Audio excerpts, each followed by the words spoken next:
नमस्कार, मैं अनिल शर्मा आपका स्वागत करता हूं अपने YouTube channel commerce by Pathak sir में। आज हम गुडविल का जो टॉपिक हमारा कंटिन्यू था उसी को आगे बढ़ाएंगे। कल हमने पढ़ा गुडविल क्या होती है, उसकी डेफिनेशन, नेचर और कौन कौन से वो फैक्टर्स हैं जो गुडविल को क्या करते हैं, इम्पैक्ट करते हैं। कल हमारा टॉपिक था, लास्ट में मैंने बताया था छोटा सा, आपको वही से स्टार्ट करेंगे, classification of goodwill. Classification of goodwill, यहां से वो चीजें आपकी स्टार्ट हो जाती हैं जिसमें आपको गुडविल निकालना, गुडविल से रिलेटेड ट्रीटमेंट, जो प्रैक्टिकल पोर्शन है गुडविल का, उसको समझ बनने लगेगी। अभी तक जो गुडविल किया वो एक थ्योरी का पोर्शन था जो आपको याद करना है। यहां से आपकी समझ जो है वो बिल्टअप होती चली जाएगी और इसी के बेस पे आपको आगे क्वेश्चंस जो हैं वो सोल्व करने होंगे। तो आज का जो टॉपिक है बहुत ही इंटरेस्टिंग है और साथ में बहुत ही इंपॉर्टेंट है। तो आइए बात करते हैं क्लासिफिकेशन ऑफ गुडविल। मैंने कल बताया था कि गुडविल जो है वो आपकी दो तरह की होती है, एक सेल्फ जनरेटेड गुडविल और दूसरा परचेज गुडविल। सबसे पहली बात जो आपको याद रखनी है वो ये है कि जो सेल्फ जनरेटेड गुडविल है इसे बैलेंस शीट में शो नहीं करते। बैलेंस शीट में इसको क्या नहीं करना, आपको शो नहीं करना। और परचेज गुडविल जो है बैलेंस शीट में इसको क्या करना है, आपने शो करना है, दिखाना है। क्योंकि परचेज गुडविल मैंने कल बताई थी आपको, वो गुडविल होती है जो आपने पैसे देकर खरीदे हैं, रुपए देकर खरीदे हैं। कब खरीदते हो ऐसा, जब आप कोई ना कोई पूरा बिजनेस को खरीद लेते हो तो बिजनेस के साथ साथ उसकी गुडविल खरीदते हो और उसमें जो पैसे आपने दिए हैं उसका एक पार्ट गुडविल के लिए होता है। तो गुडविल जो है, परचेज गुडविल जो है वो बैलेंस शीट का क्या होता है, हिस्सा होता है। बैलेंस शीट में क्या करते हैं, उसको दिखाते हैं। अब दूसरा पार्ट जो मैंने कहा सेल्फ जनरेटेड गुडविल, उसको बैलेंस शीट में नहीं दिखाते। और दूसरी बात, इसको एक्चुअल वैल्यू आप फाइंड आउट नहीं कर सकते। ये याद रखना, एक्चुअल वैल्यू फाइंड आउट करना डिफिकल्ट है। मैंने कल भी ये पॉइंट आपको करवाया था, लेकिन फिर भी अकाउंटेंट्स ने इसकी कैलकुलेशन के लिए 3 मेथड निकाले। Number 1 average profit method, number 2 super profit method, number 3 capitalisation method. ये बातें यहां तक मैंने कल की वीडियो में भी आपको बताई थी, लेकिन फिर भी लिंक बनाने के लिए मैंने आपको दोबारा से इस वीडियो में भी करवा दी। तो average profit method, super profit method और कैपिटलाइजेशन मेथड, फिलहाल जो हमने काम करना है वो क्या करना है, इन तीनों मेथड्स को सीखना है। ठीक है, पहली बात क्या आई, परचेज गुडविल बैलेंस शीट में होती है, self generated goodwill balance sheet में नहीं होती। इसका मतलब होती तो है लेकिन बैलेंस शीट में नहीं लिखते। कहां लिखते हैं, बैलेंस शीट के बाहर एडजस्टमेंट्स में मिलेगी। जब आपको क्वेश्चंस करने होंगे तो बैलेंस शीट के आउटसाइड एडजस्टमेंट्स में जो गुडविल का जिक्र होगा वो कौन सी गुडविल होगी, सेल्फ जनरेटेड होगी। और बैलेंस शीट के अंदर जो गुडविल आपको मिलेगी वो कौन सी गुडविल होगी, परचेज गुडविल होगी। आइए स्टार्ट करते हैं average profit method. Average profit method को बड़े ध्यान से देखना, ये बहुत इंपॉर्टेंट मेथड है और वाइडली यूजेबल मेथड है। सबसे ज्यादा जिस मेथड पे रिलाय किया जाता है वो है average profit method. Average profit method of calculating goodwill. Calculating goodwill. Goodwill को कैलकुलेट करने का एवरेज प्रॉफिट मेथड यानी कि औसत लाभ विधि, हिंदी में क्या बोलते हैं इसको, औसत लाभ विधि। जो मेरे बच्चे हिंदी मीडियम के हैं वो इसको औसत लाभ विधि के रूप में भी जान लेंगे। ठीक है, आइए अब स्टार्ट करते हैं। सबसे पहले मैं आपको बता दूं कि गुडविल का फॉर्मूला क्या होगा। इसके अंदर गुडविल का फॉर्मूला क्या है, average profit into number of years purchase, number of years purchase, average profit into number of years purchase. ठीक है बात, एवरेज प्रॉफिट क्या होता है, नंबर ऑफ ईयर्स प्रॉफिट क्या होते हैं, दोनों का पता लग जाए तो आप गुना कर देंगे तो क्या आ जाएगी आपकी गुडविल आ जाएगी। ठीक है बात। अब रही बात इसकी, ये आपको क्वेश्चन में गिवन होगा। कहाँ मिलेगा ये, क्वेश्चन के अंदर आपको गिवन मिलेगा, दिया मिलेगा। एक चीज की प्रॉब्लम आपकी सोल्व हो गई क्या, कि नंबर ऑफ ईयर्स परचेज कहाँ मिलेगी आपको, क्वेश्चन में मिलेगी। अब अगली चीज क्या रहेगी आपकी, एवरेज प्रॉफिट। एवरेज प्रॉफिट कैसे निकालेंगे, एवरेज प्रॉफिट होते क्या है। देखिए आपने पिछले साल स्टैटिस्टिक्स में एवरेज निकालना सीखा था, सेम वही है।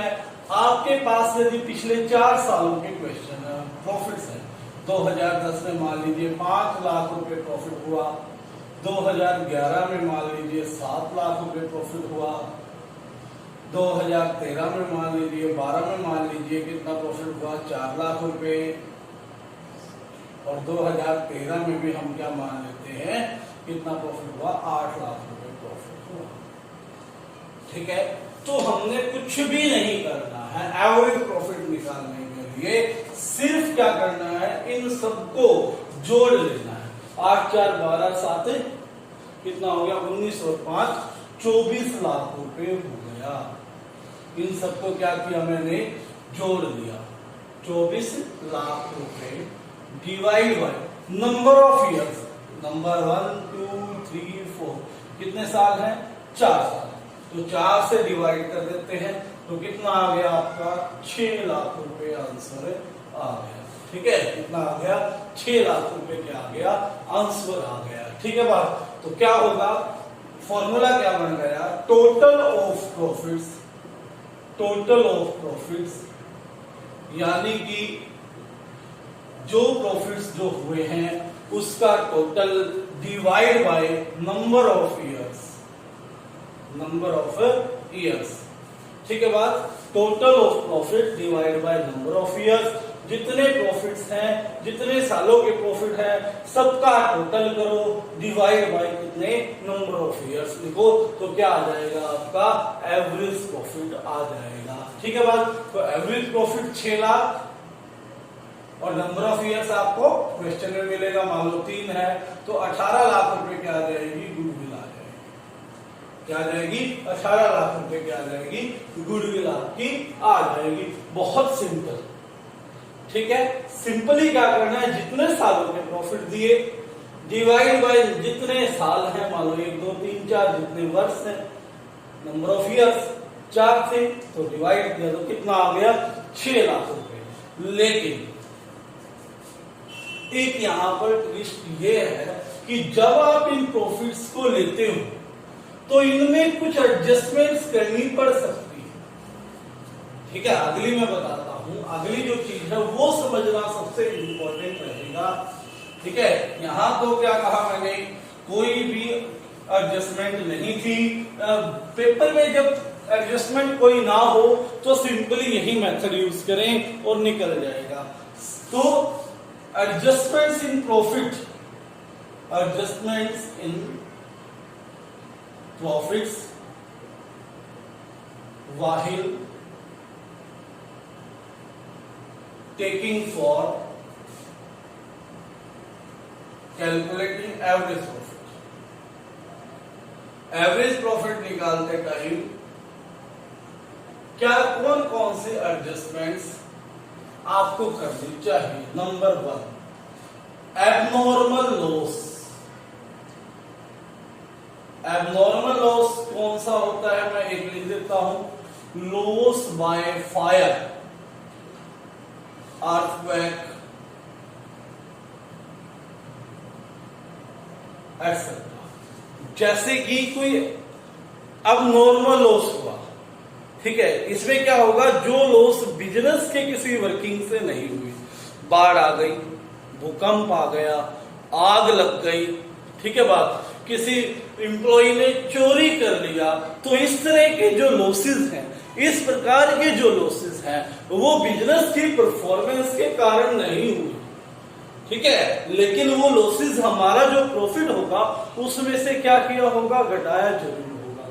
तो हमें गुडविल जो निकालनी है, गुडविल जो निकालनी है हमने, उसमें उस तरह के लॉसेस को घटाना नहीं चाहिए। तो इसलिए क्या करना है, उसको वापस ऐड कर देना है। हमने क्या निकालने हैं, एक्चुअल में जो प्रॉफिट्स हो रहे हैं एवरेज, ठीक है, इस तरह के जो आलतू फालतू के लॉसेस हुए, इसी तरह से जो एबनॉर्मल गेन्स होंगे वो भी माइनस करेंगे। अब अगला ही पॉइंट है, मैंने पहले ही बता दिया आपको, एबनॉर्मल गेन्स। एबनॉर्मल गेन्स कैसे होंगे, जैसे गेन इन स्पेकुलेशन, यदि किसी तरह की लॉटरी वगैरह निकल गई है तो वो आपका क्या होगा, एबनॉर्मल गेन होगा, ठीक है बात, या winning of any shoot against you. अगर कोर्ट में कोई केस चल रहा था और आप जीत गए और उससे बेनिफिट मिलता है, वो भी क्या है, आपके लिए एबनॉर्मल गेन होगा, ठीक है बात। इसमें और मैं कर देता हूं, एबनॉर्मल गेन के अलावा gain on sale of fixed assets. अगर हमने कोई फिक्स्ड एसेट सेल की है, अगर हमने फिक्स्ड एसेट्स क्या की है, सेल की है, तो वो क्या करेंगे, वापस माइनस करेंगे, क्या करेंगे, उसको लेस करेंगे। हम लिख देता हूं, उसे क्या करेंगे, लेस करेंगे। क्या क्या बताया मैंने, एबनॉर्मल लॉस को वापस ऐड करेंगे, एबनॉर्मल गेन को क्या करेंगे, लेस करेंगे। इसमें क्या बताया मैंने साथ में, gain on sale of fixed assets, ये अलग है, एबनॉर्मल नहीं बोलते, ठीक है बात क्लियर होगी। तो क्या समझ में आ गया मेरे हिसाब से आपको, कि किसी तरह के सट्टे से कोई आपने लॉटरी वगैरह जीती है ना, तो वो सट्टे से बोलते हैं, स्पेकुलेशन से बोलते हैं।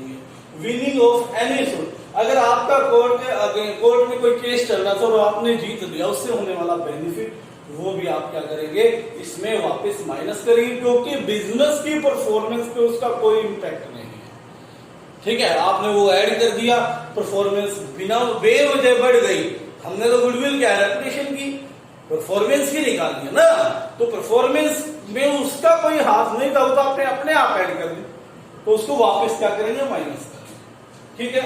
अब तीसरा है रिकरिंग एक्सपेंसेस। रिकरिंग एक्सपेंसेस है, इसको मैं लिख देता हूं ब्रैकेट में, रिपीट्स एवरी ईयर। ऐसे खर्चे जो हर साल अपने रिपीट होते हैं और आपने वो माइनस नहीं कर रखे, तो आपने क्या करना है, वो लेस फ्रॉम एवरी ईयर, हर साल में से क्या करना है, आपने उसको माइनस करना है, ठीक है बात। हर साल में से आपने उसको क्या कर देना है, माइनस कर देना है, ध्यान रखना है इस बात का, ठीक होगी बात। कि जैसे वो कहता है, मैनेजर को दी जाने वाली सैलरी 2019, 20, 21, 22 लिखा है तो स्पेशल उसमें से, ठीक है। वो कहता है कि अब तक हम मैनेजर को कोई कमीशन नहीं दे रहे थे, अब हमने 5,000 रुपए कमीशन देना है। अब तक तो नहीं दे रहे थे, लेकिन आगे की गुडविल आगे की लिए निकाल रहे हैं ना, तो आगे हम प्रॉफिट्स को कम कर रहे हैं, 5,000 हर साल देना पड़ेगा, तो ये 5,000 रुपए हमने हर साल में से क्या करना है, माइनस करना है, याद रखिए, ठीक है बात समझ में आ गई। उम्मीद करता हूं आपको समझ में आ गई होगी। ठीक है बात। इसी तरह से कोई खर्चा यदि रह गया है जो हर साल, मान लो उसने कहा कि अभी तक हमने इंश्योरेंस नहीं करवाया था, लेकिन अब इंश्योरेंस करवा लिया, तो अब करवा लिया, फ्यूचर में तो हर साल पे करना पड़ेगा ना उसका प्रीमियम, तो एवरेज प्रॉफिट हमारे कम होंगे, तो हमें इसीलिए क्या करना पड़ेगा, हर साल में से जितने साल दे रखे हैं सब में से क्या करना पड़ेगा, उसको माइनस करना पड़ेगा। इसी तरह से यदि कोई रिकरिंग इनकम है,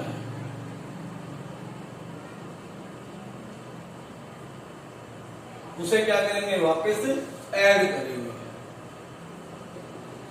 ठीक है, कमीशन ऑन सेल वगैरह कई बार पॉइंट दे देते हैं छोटा छोटा वो। इसके अलावा कुछ चीजें आपको अपनी समझ से एडजस्ट करनी पड़ेंगी, जो आपको समझ कहां से बनानी है वो बनेगी 11th में जो प्रॉफिट एंड लॉस वाला चैप्टर आपने किया ना, वहां से उसका आपको बेसिक ज्ञान है, बेसिक नॉलेज है, तो उसके आधार पर आपका जो है ये क्वेश्चन सोल्व हो जाएगा। एवरेज प्रॉफिट कैलकुलेट करने के लिए कुछ ऐसी चीजें जो एडजस्ट करनी है, मेन चीजें मैंने आपको बता दी। एबनॉर्मल लॉस क्या होगी, ऐड करेंगे। एबनॉर्मल गेन क्या करेंगे, लेस करेंगे। रिकरिंग एक्सपेंस कोई होगा तो उसको हर साल में से घटाएंगे, और रिकरिंग इनकम होगी तो उसे हर साल में क्या करेंगे, ऐड करेंगे। ठीक है।